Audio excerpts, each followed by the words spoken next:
So I want to start today with a little Chopin. Nocturne. Opus Posthumous, C-sharp minor.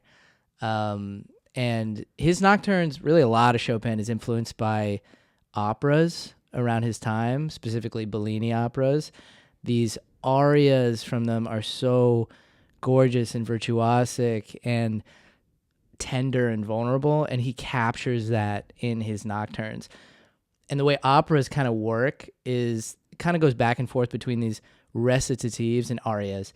The arias are like what we really want to get to because they're the emotional meat of like the whole thing.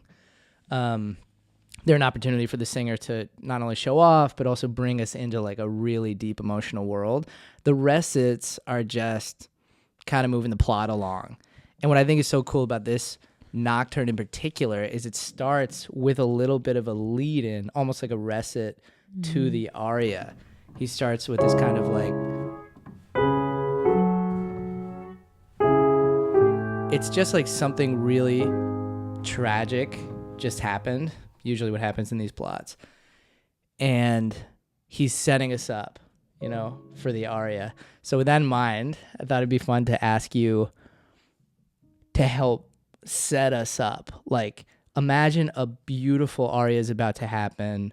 Something tragic in the plot just occurred. Give us like an example of something that might happen in an opera like this. Well, can we hear the transition from the recit to the aria first? Like just a couple bars of one into the other? Yeah, sure.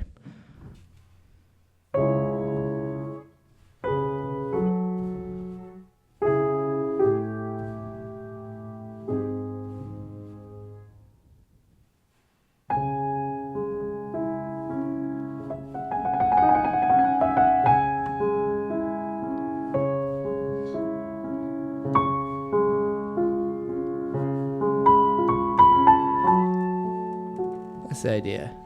Yeah, like it just starts exactly how if you've been to an opera, those sort of just chords, those unresolved. Can you have an unresolved cadence? This is like the orchestra. Yeah. You know, that's just like this just happened. Well, an unresolved cadence is really how he ends the first four bars. So right. That's what we call a 5 chord, a dominant chord. It's like you need this to resolve. Feels like a question, almost like how am I gonna deal with this emotionally? And then the aria is the answer. Like this is how I'm feeling. This is how I'm processing. Yes, the aria is an opportunity to like stop time, stop the plot. Everybody, shut up. I need to process this. What just happened? It's like in a movie. You get the setting. You get the situation, then you zoom into the character, their internal. The aria is like their internal, like a close-up shot. The micro expression. Them crying, them dealing with it. Yeah. Okay, we want a situation. Well, yeah. What this is. Set us up here, like more than just music, because Chopin doesn't give us a plot for this nocturne at all. But we can imagine one, and it might help. Nor do these composers generally. It's not like it's a normal thing for a instrumental piece to have a plot attached to it. That does happen if it's based on a poem or a story sometimes, or it's Chopin a programmatic music. But in general, we're not getting that. So just to say that. Yeah. We're going a little but beyond. In an opera, it is because there's words, there's a story, literally. Right. Okay, it's like, oh no, my husband's sleeping with my sister. And now she's pregnant and they're going to have the baby and he's leaving me for her, even though I thought that my husband was my one true love. And like you spend your whole life doubting all the relationships you're in. And then you find that one person who feels like actually normal, like you can be around and you trust that person. And then it turns out that person isn't who you thought they were. And now you'll never trust anyone ever again. That's it. You're not going to flesh that out a little bit more? Okay, the only thing that's missing is a death. Who dies in that? Does it have to be a death? Well, no. I guess it's tragic enough. Someone will die. Okay, someone will die. I mean, I feel like someone will die. An opera by Isabel Hagen. They will I feel like in a lot of these operas, there's an initial tragedy that's more like what I just said. Yeah. Obviously not that developed. So this is responding to the initial tragedy. Yeah. And then maybe later that person gets sick and dies or dies of sadness. You know what I mean? Okay. We'll see if there's some death later on. We might squeeze in a little death later. to the Yeah. Nocturne. Okay, perfect. So with that in mind, actually, can we abbreviate that a little? I'm going to play the opening, and you're just going to remind us what we should be focusing on in the plot. Just a couple key points, okay? Here we go.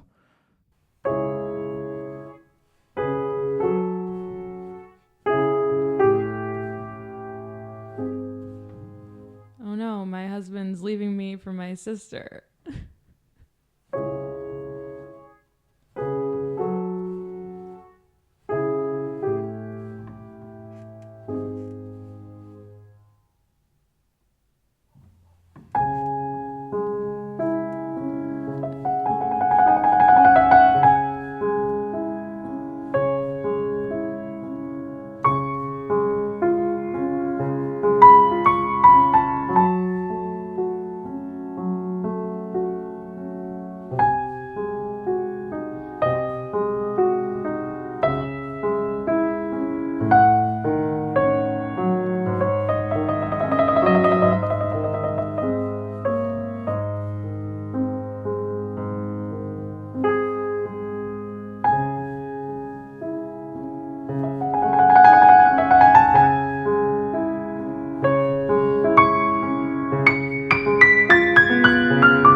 Okay, that's the opening.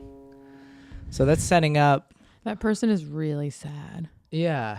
No, it really does bring you to this very vulnerable place. I mean, Chopin does it right away just with the accompaniment, that it's so simple. The left hand accompaniment is almost like this guitar or something. It's like bringing you to an instrumentation that's already very sparse or very thin, so that, rather than have like,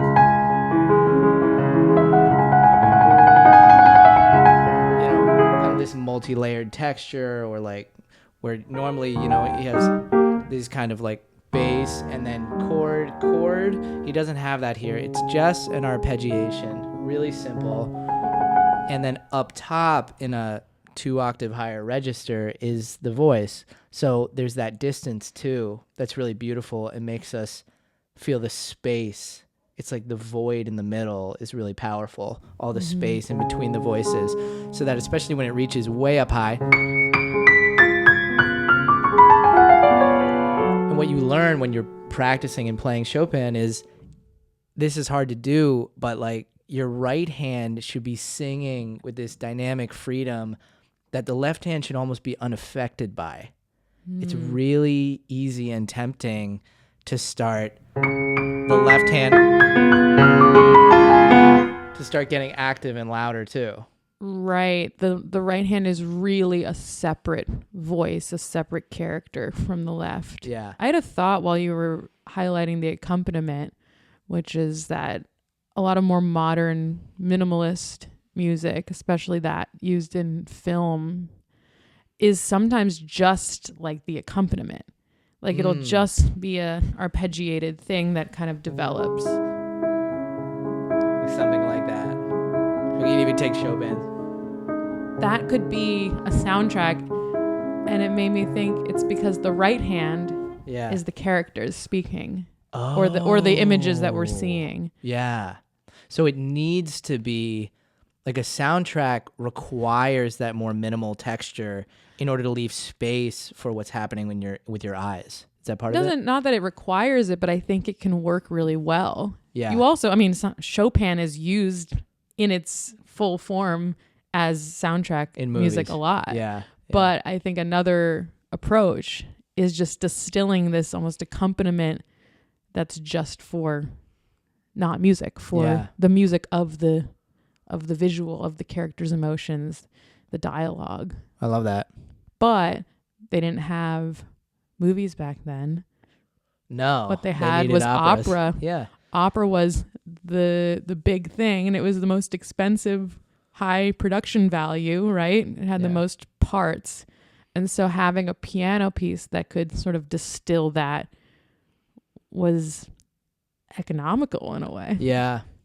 Yeah. It's crazy how times have changed. Like I actually think, not going to get too far off, but I really think video games are kind of like potentially one of the most ultimate forms of art now, because you have, like opera, it's a kind of whole package. You have visuals, you have storytelling, you have a potential script, you have plot, a soundtrack, but you also have the autonomy of a person playing the main character. So it's so immersive, unlike something like an opera where you're just like visually, or a movie where you're kind of just taking in these characters. You get to be them. It's just that I don't think that medium is often used to its fullest effect, because it's so easy to cheapen it, and it's easy to go the route of like grabbing our attention in more superficial ways. But I think when I've played a great video game, for example, it has all of those elements. See, I never play video games, so I never think of video games as a medium, but you're so right. And I think it gets cheapened because the experience of playing it is so distracting that you're not as much aware, like, oh, the sound in this is bad, or the graphics aren't great, or this story is dumb. Yeah. But I'm still getting to play it and have like a role, so I'm still enjoying it. And likewise, like with something like an opera, operas, there are operas, I can't come off the top of my head, but that are more just like, all right, whatever plot, basic cookie cutter plot, let's get to the music. Let's get to those beautiful arias I'm coming to this opera for the aria, or for the couple arias that I know are going to move me. And there are other operas that are just more interesting plot-wise, But the more interesting the plot, the more impactful the aria is going to be, because I think so. There are more stakes. There's more. You have to contextualize it. Yeah. Or else you can't. I mean, it's funny because when you listen to music, you are just music alone. You are getting a sort of distilled emotion that you can decide to put your own meaning to. But if you're going to an opera or a movie or any kind of production, you need the context in order to make it rewarding. Otherwise it feels like, what am I? Well, they're overreacting. And I think that's a little bit what Chopin's doing here, to bring back to Chopin, because he's acknowledging that you can't just start this nocturne like this. I mean, you can, and actually it would be quite beautiful, but I have a feeling he composed from here first. He thought of the melody first, and then he thought, like the weight of this, the beauty of this, the darkness of C sharp minor, like this has a gravity to it that deserves a kind of setup, a little introduction that allows us to acknowledge, to like hone our attention that something maybe just happened. It's really going to bring us to the emotional state of the singer, so that then when it finally does come in,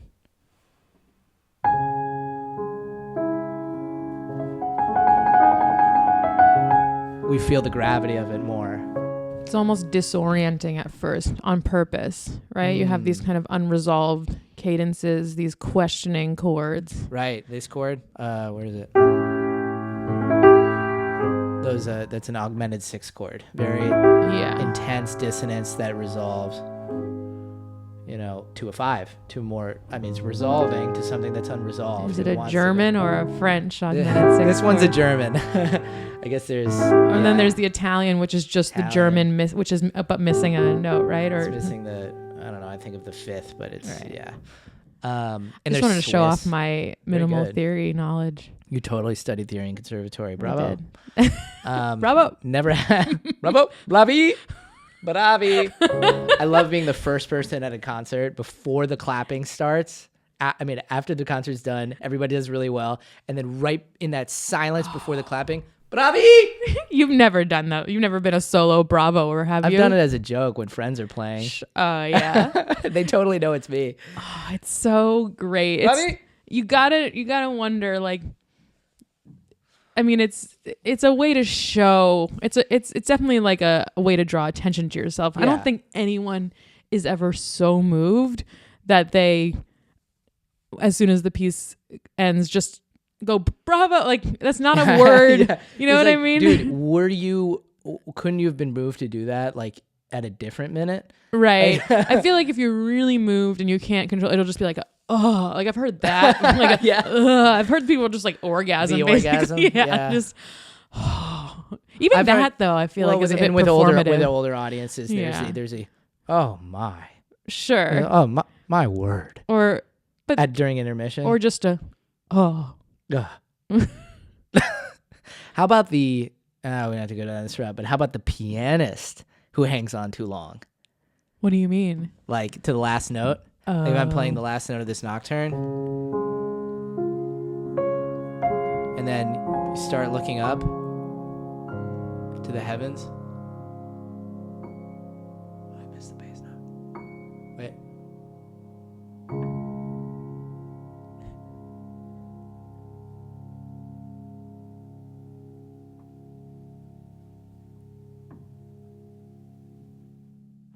Well, it's Oh God. Oh my God. Okay, it's but- like, dude, like, don't do that. well, also people are always saying, oh, like we were all just so spellbound. We didn't know we were, but really people are just like, can I clap People are yet? ready to clap Yeah. after like 2 or 3 seconds of that hold that I Yeah. like. You No gotta one- meet. Well, here's the thing. You gotta meet people where they are in the crowd. I think that's Yes. really important. Like, dude, you know what? If you want to hang, if they are really actually paying attention to you that hard and you feel like you could hold them in that energy for a long time, I've had beautiful experiences where that's happened, but they're rare. It's like, Normally I feel taken advantage of as an audience member. because it's I'm like, manufactured. I feel gross. It's like an assault. I'm like, don't hold me in this space. I'm not ready to be here. There you go, because they're not feeling the true energy of the crowd, which is like sometimes people they're just ready to clap, and you got to give that to them. The piece is Just because over, the we want to piece, clap. wow, the piece is so profound. Like, yeah, and sometimes it really truly is, but you don't want to hold people hostage in that way. You don't want to hold people hostage to your vision and your. That's how I feel for sure. Like Yeah. it's such a fine line, because obviously you want the performer to be inspired Yeah. and to have a vision and to be trying to convey it in some way, or be experiencing something in the moment, some emotion, some transcendence, but you can't just expect everyone to be feeling the same thing. And it's like the real artists know how to bring it to the audience, Yeah. rather than, well, you should just It's setting be able yourself. to be with me in this. No, it's setting yourself up. It's setting the audience up to feel judged and to feel ashamed. I mean, okay, it's turned into just like a funny bit, and now it's like getting kind of serious. But for real, I've had someone. I mean, I've been in a concert where it was like 2 minutes. I'm dead serious, and no I was one there would with. argue that it was bad. They'd be like, we were just all spellbound, Yeah, but it's like, really, we were just like, And then eventually, someone just like, and then yeah. like he got so offended. He's Super offended. I was there with my twin sister Jessica, who like, I mean, when we were young at a concert. Are you kidding me? Like, we were trying to make each other laugh all the time because there's this awkward tension of like the way you're supposed to be at a concert, Right. especially when we were young. Hopefully, we're loosening up somewhat on that, but all these rules, and it just was funny. It just lends itself to trying to make each other laugh Totally. in awkward moments. And we were dying, like trying not to laugh, holding this note for I don't know how many years. And it just, it left a bad taste in my mouth ultimately, because it's like, it's the feeling of how dare you ruin this moment. But dude, it's my moment too. We're all sharing this moment. Right. I mean, you're the one creating the music, and that's amazing. But the sound, I think our audiences are taking part in the listening experience in the way that creates a collective concert between the person performing and the people listening. It's like, I'm a listener too while I'm performing. We're all listeners, and that's a beautiful role. That's a beautiful dialogue that's happening between the music and our ears. Yes. And it helps just create the experience together. It's not like a me versus you thing. Right. To counter that slightly, Shall you? especially, well, as a comedian, it's so different because there's an actual response you're trying to get. So it's a little more obvious when the audience isn't where you want them to be. Yeah. That's what I love. That's what I love about comedy. Yeah, it's the best. There's nothing better. But yeah. Music, no. Well, no, but here's my other side thought. Because I perform comedy and music together a lot of the time, I will say audiences, they like music more than they like comedy, whether they like it or not. But interesting. But if you don't put music in there, people love anyway. But playing music where the audience is supposed to be silent, at least that kind of music. So we're not talking about a rock concert where people can cheer and show their reaction in the moment, not just when the song or piece is over. You don't want to assume that they're not enjoying it. Sometimes crowds seem like you just don't feel their energy, and you might sort of give up on something a little too soon because you're like, well, they're clearly not enjoying it, but you actually don't know. And a lot of times, and sure, it could be BS, people coming up to you after, but a lot of times people come up to you after and you can tell like, oh no, they were actually really moved by that. Even though I didn't really feel their energy in the moment, it was kind of not a great performance from me, from where I stood, my perception of it. So yes, it's a collective experience, but you also can't rely on the audience, and you do have to be like a real leader of the moment. Like you kind of just have to find an in-between where you're not exploiting the audience and thinking that they're too much with you, but you also don't want to abandon them. Well, you gotta have taste. Yeah, I mean, you gotta feel out and figure out and have some taste about what's too long and what's not too long. I mean, you have to just not be egotistical and so self-centered. That's right. What it comes down. You got to be receptive in the moment to what the energy is. I think that's and I just know from my own experience of that story, like I was getting really uncomfortable. Well, 2 minutes to hold the note is insane. It was crazy. I want to play for you a little bit more of this Nocturne real quick, just to show you how it changes. So after this, the end of the first page. So we have this tragedy. And then it shifts to a major key.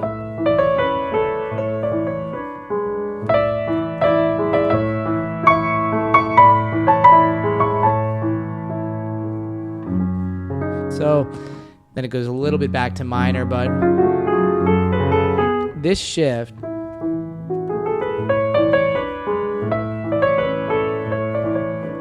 you hear anything different in the plot there? Or do you feel like I feel like it's exactly the same. No. Well, to me, that says there's something that's been lost. There's a nostalgia, because if we don't see what we lost with these sort of happier times, not to use such basic language for it, but it's in a major key. It's a happier, reflecting on a happier time. It makes it that much more sad because we're seeing what we lost, or we're hearing and feeling what's been lost. Which, if it's the story that I said, it's this relationship, this trust or something. Yeah. There's always, I think, in a lot of times in romantic era music, the bittersweetness is in major keys. The minor keys is kind of the forceful impact, the trauma, and then this is kind of like the processing or the nostalgia that happens that allows us to accept what's happened. It's like a different stage of the grieving, and this actually happens. This happens all the time, and a really famous example is Chopin again. From his second sonata. Yeah, believe it or not, Chopin was pretty good at this stuff. Very famous piece. This third movement from his second sonata, the Funeral March.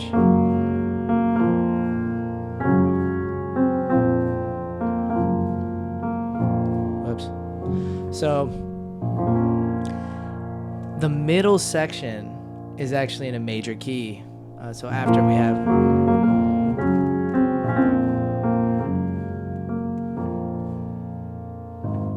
go to D flat major.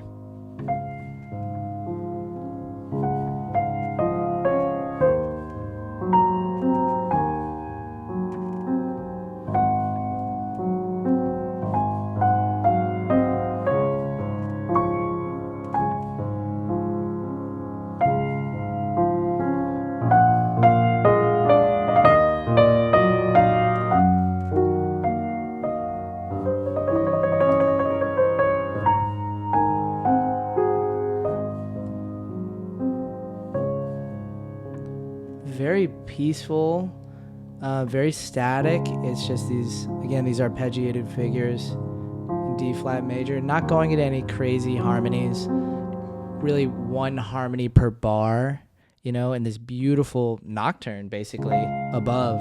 What's a nocturne? This could be a nocturne. What's the different definition of a nocturne? I don't know. A night piece. I think it's the implication. Why? Because noct means, but it's not spelled like Nacturn,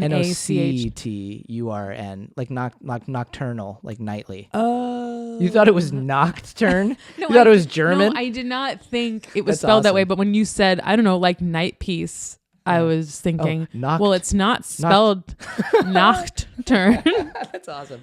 But no, Chopin didn't invent the nocturne. This guy John Field did, but Chopin really made it famous.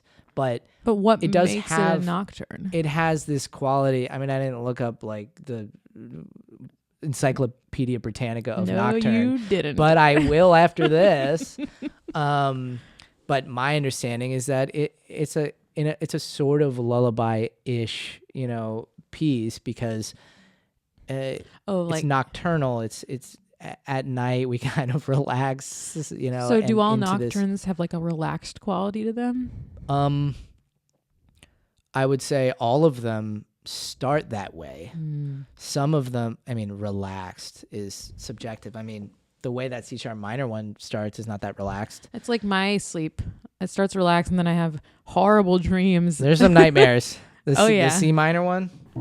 I can play a little bit of that one for you, but that one ends up being a pretty feverish nightmare. Yeah. But then it ends up returning, to this. Whoa, where did we just go? So there are stories to them, and as Chopin always does, he takes a form or a genre like the nocturne, and he totally brings it to the next level.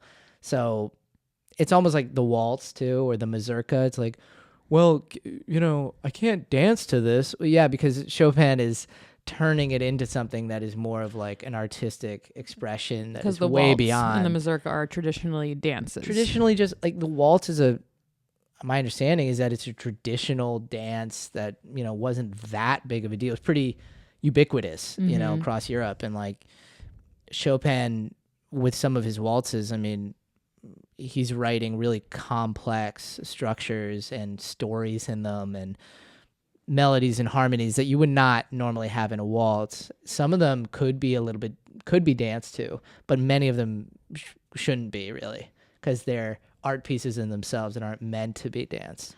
It's the same with Bach and his dance suites, for example. Yeah, you're not supposed to dance to like they're based on saraband the of the E flat English suite or something. Yeah, exactly. This is a side note. It's just a personal thing, but I always feel like it's such a cop-out when teachers are like, well, it's a dance. Yeah. Like when they're teaching you a piece. The dance. Don't you feel the dance more? And it's like, well, sure, I guess that could help a student who's really stuck and like not feeling it at all. But also it leads to nowhere because ultimately it's not something that's going to be danced to. And I feel like it ignores I just feel like it's not, I don't know what I'm saying. Well, or like, it's just such what an does obvious that thing. mean? Like, first of all, I have trouble dancing not to courtly dances. Right. The fact I'm that it's awkward. a dance doesn't necessarily make it better for Yeah, me. that's not right. Okay, you really want me to get up and dance? Yeah. It's not going to be profound art, bro. Right. But I think part of it is like, okay, if something's in 3, like if I put, hang on, let me bring up like just like a box suite really quick. Maybe that's a bad idea. You're like, I can't I'm play like, any oh of my this. God. You just Holy scrolling through your sweet sheet God. music, horrified. And Well, if you look at, I don't know, even something like you mentioned the saraband, right? If you understand that the emphasis of a saraband is beat 2, that might help you, but not if you don't understand it as in the context of a dance. So in other words, Right. because like leaning or like jumping as a emphasis or landing as an emphasis is different than like going, okay.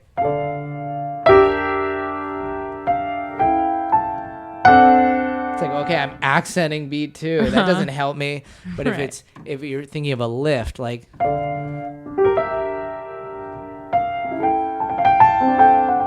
then you have some like buoyancy Okay, in so what's happening. in that case, knowing the dance is helpful. Yeah. So I stand You corrected. stand corrected. Okay, good. That's what I'm here for. I'm just- It's to correct you. I just find teaching annoying.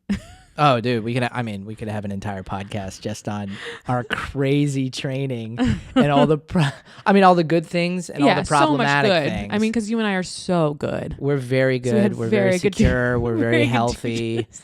We have no doubts about our abilities. Nope, none. And what I'm talking about right now. What topic are we on? What are we talking about? You were talking about the Nocturne, and I asked you what a Nocturne was, and then we got. Oh, off. yeah. You were doing me the get Death to- Nocturne. Let me get to, this was only supposed to take like 10 minutes.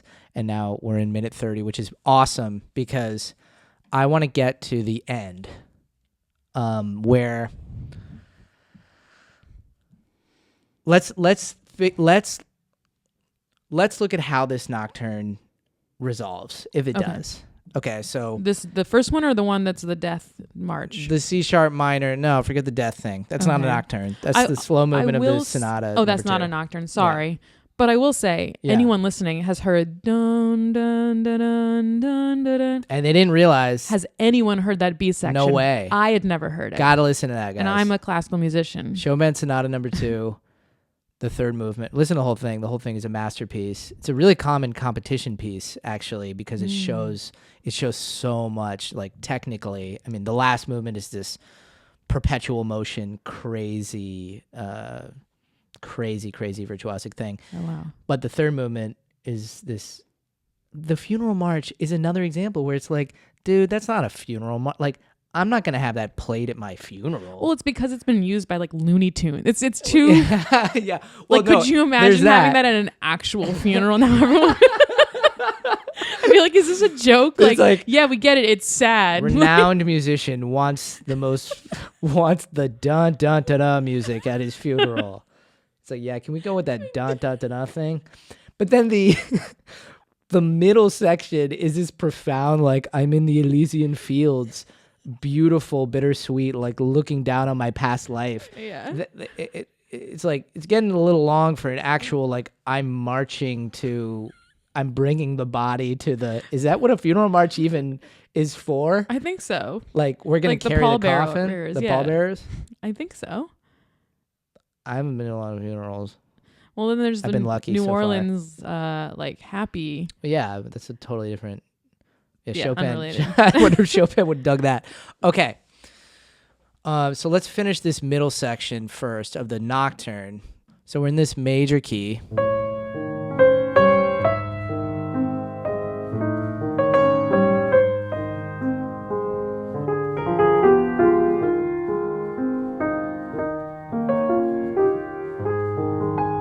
And speaking of dance, we actually get a little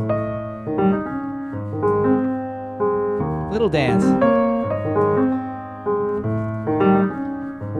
It's like one last little spurt of kind of remembering joy or something. I don't know, something playful here. Or perhaps a glimpse that there's going to be a brighter future.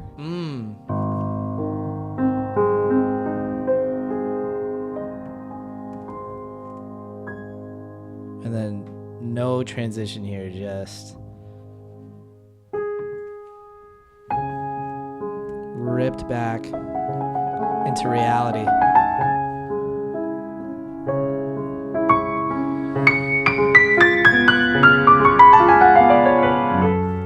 A little more painful this time.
So speaking of major, I do feel like that major ending kind of comes out of nowhere.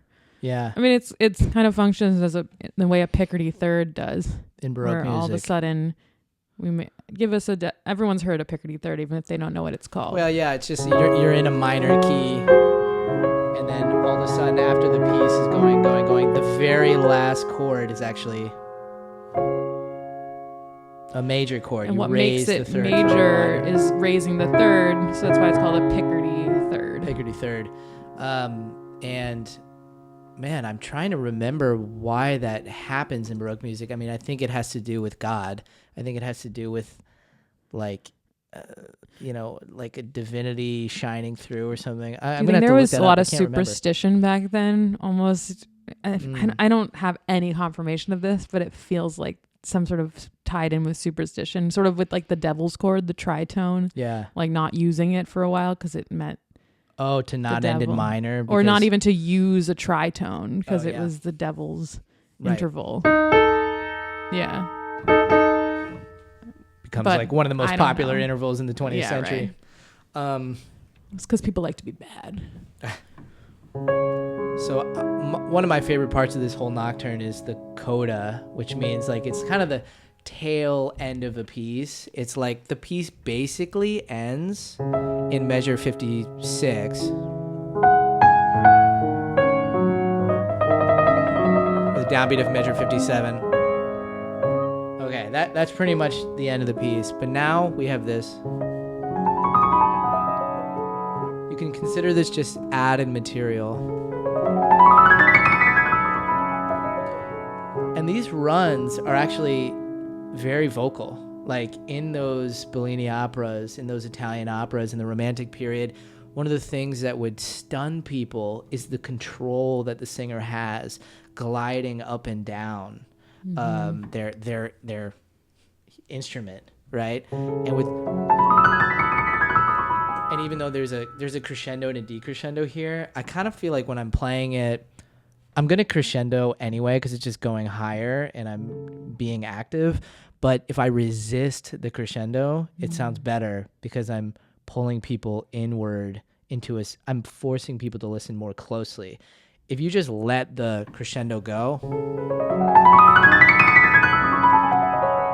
it feels natural and it sounds very organic. But what if I resist that and actually try to come back toward the top? What do you do technically to resist it? I play more shallowly in the key. So instead of sinking all the way down into the key, I let just the pads of my finger do the work and just come down in the key only halfway, pretty much. It takes some risk. Like just now when I played it, not some all of the notes sounded. Although thank you for noticing that. Well, that's reminiscent of when you're crying and like it doesn't all. Sometimes I love it gets caught. That. No, dude, I don't know. That gets me. Like someone not quite being able to hit a note is so moving to me. Much more moving than nailing it and feeling I don't care about virtuosity. I really don't. Well, you have to care about it a little. You do need some of it. Like no matter what, you're playing with virtuosity. You're taking a lot of it for granted. I guess, and I have this conversation a lot with Brendan, like our violinist friend. Yeah, our very good friend who's a violinist. He always says that the technique is everything, because that's giving you all the control that you need in order to do whatever you want. If you don't have the technique, you can't express yourself fully. You can't express yourself freely. Yeah. And I agree with that. But I guess I've seen just time and time again, people whose focus is technique, people whose entire, and especially because of our training, most of what is said in lessons is, a lot of what is said is technical, because there's so much to learn. We're not born with the ability to play the piano. It's not an organic thing. Playing the viola is super awkward. And we need to find a way to develop a healthy relationship with this crazy beast. And so we can get obsessed, especially in the day of recording and perfectionism. It can be so easy to just say, shoot, it's not good enough. It's not clean enough. I'm not loud enough here. I'm not soft enough there, and lose focus of the real stuff, which is what? I mean, it is an intention. It's a feeling. It's a letting go. It's a vulnerability that you don't want to have to think about the technique. I can hear, absolutely, without a doubt, I promise you I can hear when someone is thinking about their technique as they're playing. And I'm sure you would agree. Yeah. So that, I don't want to hear that. But arguably that person is thinking about it because their technique isn't as good. So that would go in line with what Brendan is saying. Where it could be, but I know people who have perfect technique who are just stuck. Still like, yep, nailed that. Yep, I'm nailing that. Yeah. Like, because it requires a certain focus. It does require focus, but you have to let go in the right moments. I think this is one of those moments where it's like you have to. It's this beautiful dance, I guess, between I am a physical person who needs to move my fingers very fast in order to make this happen, and I don't want to miss notes, but I have to convey the essential spirit and emotion that this music deserves. In order to do that, my attention has to be released from all that technique. It's like a dance that you're constantly doing. You don't ever get to the point, like I will get something so in my hands that, one, I can be completely emotional and it doesn't affect the technique, or I black out. I don't even remember the performance, and that's not great because it means I was kind of on autopilot. But it can, wild. Like I get so much muscle memory that it can either be a really good thing or a not so great thing. Yeah, I think that's a complicated one. I mean, for one, I don't tend to memorize stuff anymore. I'm using music all the time, so that adds a layer of concentration that I need to be having. So I do think one of the benefits of memorizing is that you can more fully embody that expression and rely on your autopilot muscle memory in order to get things done. That's a sacrifice that I'm willing to have, not having to memorize, because there's just so many notes I have to memorize that it takes a really, really long time to memorize something well as a pianist. Viola, it's like there's so fewer notes. Yeah, it's just straight up. And also you could argue like the energy it takes worrying about a memory slip versus just having the music in front of you. You know, if you forget something, the music's right there. Yeah. Sometimes we can wrap it up on this. Sure. As a comedian, if I'm doing a longer set, especially if I'm trying a new order of jokes or I have some new jokes in there, I'll bring a set list in my pocket. And I probably don't reference it, but just knowing it's in my pocket, I'm good to go, because there's no fear. Because if I forget something, I feel like I can make it funny off. Sorry, one sec, Yeah. I consult my notes for a second. The audience is still having a great time, and I don't have to forget what I'm doing. I mean, if I could do that with me, if I could. But you're reading off the music. No, well, that's true. I just mean, like, it's like, well, let me try it memorized, and hey, If I mess up, I can just go backstage. Sorry, guys. Hang on a sec. Yeah, but your Forgot a version joke. of that could just be having the iPad there and not even looking at it unless you need to glance up. Yeah. You know? That's probably true. And I do think my best performances are when I'm looking at the notes as a kind of broad gesture, or like a reference point for my mind, and not like I'm not questioning, is this a G sharp or a G double sharp? Mm-hmm. Hold on.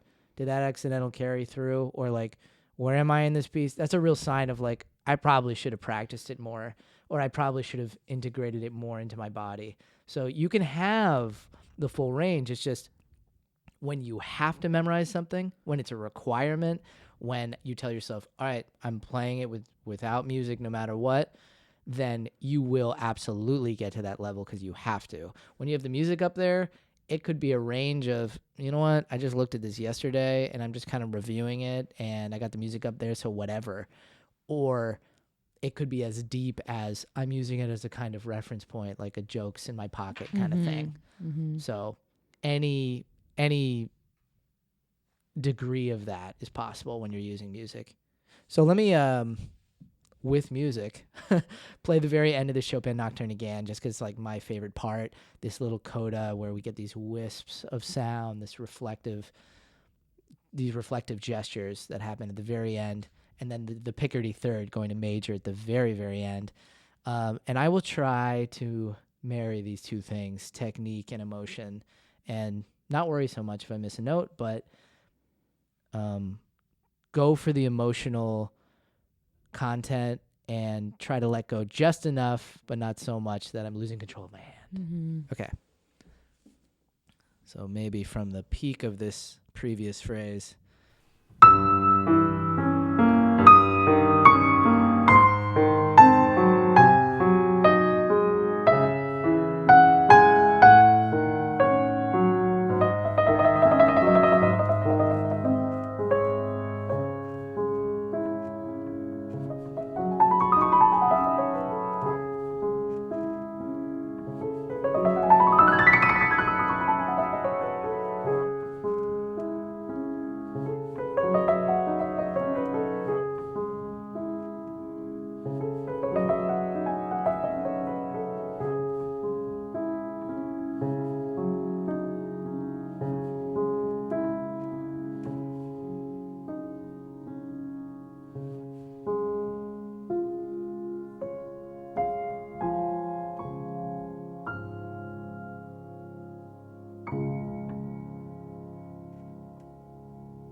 Thank you, guys. Thanks for listening.